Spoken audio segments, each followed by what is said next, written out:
Hi friends, ఈరోజు వీడియోలో మనం డూ ఫాలో బ్యాక్ లింక్స్ అంటే ఏంటి, నో ఫాలో బ్యాక్ లింక్స్ అంటే ఏంటి, సో రెండింటికి గల డిఫరెన్స్ ఏంటో సో ఈరోజు వీడియోలో మనం డిస్కస్ చేసుకోవచ్చు. సో ఫ్రెండ్స్, అసలు బ్యాక్ లింక్ అంటే ఏంటి? సో ఆల్రెడీ నేను బ్యాక్ లింక్ మీద ఒక వీడియో క్రియేట్ చేయడం జరిగింది. సో ఆ వీడియో లింక్ కింద డిస్క్రిప్షన్ ఇస్తాను. So next friends, back link అంటే సో వేరే వెబ్సైట్ నుంచి సో మన సైట్కి ఒక లింక్. ఓకే, సో ఇప్పుడు నా బ్లాగ్ తెలుగు మార్కెటర్ బ్లాగ్ ఉంది. సో ఎవరు ఒక ఆర్టికల్ రాస్తున్నారు వేరే పర్సన్స్. సో వాళ్ళు ఏంటంటే సో నా ఆర్టికల్స్లో ఏదో ఒక ఆర్టికల్ ఇష్టపడ్డారు, లేకపోతే డైరెక్ట్ తెలుగు మార్కెట్ హోమ్ పేజ్నే ఇష్టపడ్డారు.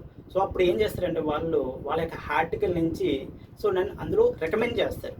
ఓకే, సో పలానా వెంకట్రండ తెలుగు మార్కెట్ నుంచి సో మంచి వీడియోస్ ప్రొడ్యూస్ చేస్తున్నారు, సో మంచి ఆర్టికల్స్ ప్రొడ్యూస్ చేస్తున్నారని సో వాళ్ళ బ్లాగ్లో మెన్షన్ చేస్తారు. సో ఓకే, మెన్షన్ చేసినప్పుడు వాళ్ళు అక్కడ లింక్ ఇస్తారు మనకి. సో డైరెక్ట్గా మెన్షన్ చేస్తే చాలామందికి తెలియకపోవచ్చు. సో ఓకే, అప్పుడు ఏంటి, లింక్ ఇస్తే సో వెంటనే ఆ లింక్కి వెళతారు, సో రిఫర్ చేస్తారు గురించి. సో వాళ్ళ యొక్క ఆడియన్స్కి ఐడియా వస్తుంది. సో దానికోసం ఏం చేస్తారంటే వాళ్ళు మెన్షన్తో పాటు లింక్ ఇస్తారు. సో ఓన్లీ రైట్ చేస్తే సో దాన్ని మనం మెన్షన్ అంటాం. అదే మెన్షన్ చేసి బ్యాక్ లింక్ ఇస్తే సో దాన్ని మనం బ్యాక్ లింక్ అంటాం. సో అయితే ఈ బ్యాక్ లింక్ అన్నదే సో నో ఫాలో ఉంటుంది, అదేంటో డూ ఫాలో బ్యాక్ లింక్ ఉంటుంది.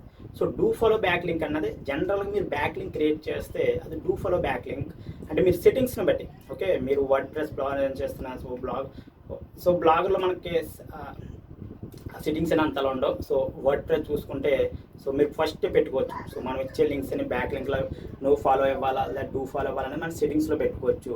సో పర్టికులర్గా మీరు అది డూ ఫాలో లింకా నో ఫాలో లింక్ అని తెలుసుకోవాలంటే HTML కోడ్ తీసుకోండి. సో ఓకే, మీరు లింక్ ఇస్తారు కదా, ఆ లింక్కి HTML కోడ్ చూసుకుంటే సో అందులో rel = నో ఫాలో ఉంటుంది. సో rel = నో ఫాలో ఉందంటే అది నో ఫాలో లింకు.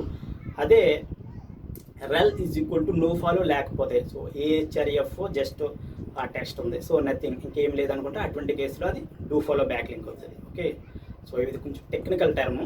సో కొంచెం HTML నాలెడ్జ్ ఉన్న వాళ్ళకి ఇది కొంచెం క్లియర్గా అర్థమవుతుంది. సో సింపుల్గా మీరు గుర్తుపెట్టుకోవాల్సింది ఏంటంటే బ్యాక్ లింక్ అంటే సో వేరే వాళ్ళని రికమెండ్ చేయడమే. జస్ట్ ఇప్పుడు నేను వేరే పర్సన్ గురించి మాట్లాడుతున్నాను. సో దాని అర్థం ఏంటి, సో నేను అతనికి ఒక బ్యాక్ లింక్ ఇచ్చానని. సో అదే మనం ఒక వెబ్సైట్లో మాట్లాడేటప్పుడు సో ఇప్పుడు వేరే వాళ్ళు తెలుగు మార్కెటర్ గురించి డిస్కస్ చేస్తున్నారు. సో వెంకట్రండ గురించి డిస్కస్ చేస్తున్నారు, అంటే నా గురించి డిస్కస్ చేస్తున్నారు.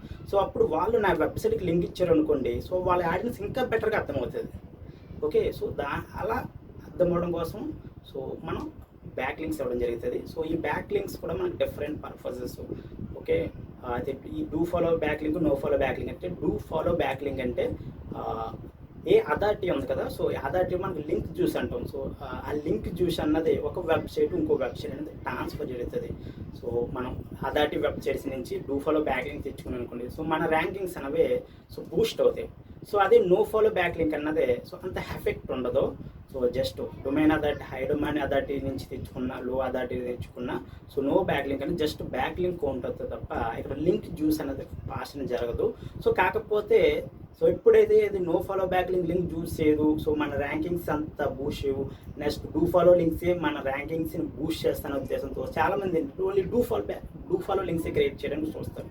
సో అదైతే కరెక్ట్ మెథడ్ కాదు. సో మీరు రెండూ తెచ్చుకోవాలి, డూ ఫాలో తెచ్చుకోవాలి, నో ఫాలో తెచ్చుకోవాలి. సో ఓకే, సో జనరల్గా చూసుకుంటే ఒక మనిషి గురించి మాట్లాడమంటే అతని గురించి ప్లస్ ఉంటుంది, మైనస్ ఉంటుంది. ఓకే, అన్ని ప్లస్లు ఉంటాయి, అన్ని మైనస్లు ఉండవు. సో అలా ఉందంటే అది స్పామ్. సో ఇక్కడ కూడా మనకి అన్ని డూ ఫాలో లింక్స్ తెచ్చుకున్నా, అన్ని నో ఫాలో లింక్స్ తెచ్చుకున్నా అది మనకి స్పామ్ కింద మ్యాక్సిమం స్పామే. సో ఓకే, సో కాబట్టి మీరు ఏం చేస్తారంటే so do follow links build చేయండి, నో ఫాలో లింక్స్ బిల్డ్ చేసుకోండి. సో గైస్, అయితే మీరు ఈ లింక్ బిల్డింగ్, సో ఈ డూ ఫాలో లింక్స్ క్రియేట్ చేయమన్నా నో ఫాలో లింక్స్ క్రియేట్ చేయమన్నా మనం టెక్నికల్ టర్మ్ ఏంటంటే లింక్ బిల్డింగ్ అంటాం. సో ఈ లింక్ బిల్డింగ్ మనం చేయడానికి మనకి డిఫరెంట్ మెథడ్స్ ఉన్నాయి. సో ఈ లింక్ బిల్డింగ్ ఎలా చేయాలో సో నేను అరౌండ్ 15+ మెథడ్స్ సో ఒక డీటెయిల్ ఈబుక్ ప్రొడ్యూస్ చేశాను. ఓకే, ఒక detail ebook so around 15+ methods, so I think 17 methods ఆ ఈబుక్లో ప్రొడ్యూస్ చేసి సో మంచి వాల్యూమ్ ప్యాక్ అన్నది క్రియేట్ చేయడం జరిగింది. సో ఆ ఈబుక్ కావాల్సిన వారు సో స్క్రీన్ మీద ఉన్న నెంబర్కి వాట్సాప్ చేయండి. సో ప్రజెంట్ ఆ ఈబుక్ అనేది ఇంగ్లీష్ వర్షన్లో ఉంది. సో నెక్స్ట్ నేను దాన్ని తెలుగు కూడా కన్వర్ట్ చేసి రిలీజ్ చేస్తాను. సో ప్రజెంట్ అయితే ఈ వీడియో రికార్డ్ చేసే టైంకి ఆ ఈ బుక్ అనేది ఓన్లీ ఇంగ్లీష్లో ఉంది. సో ఇంగ్లీష్ అనేది మీరు ఏమీ భయపడిన అవసరం లేదు. సో జస్ట్ బేసిక్ ఇంగ్లీషే. సో మీకు బెటర్గా అర్థమవుతుంది.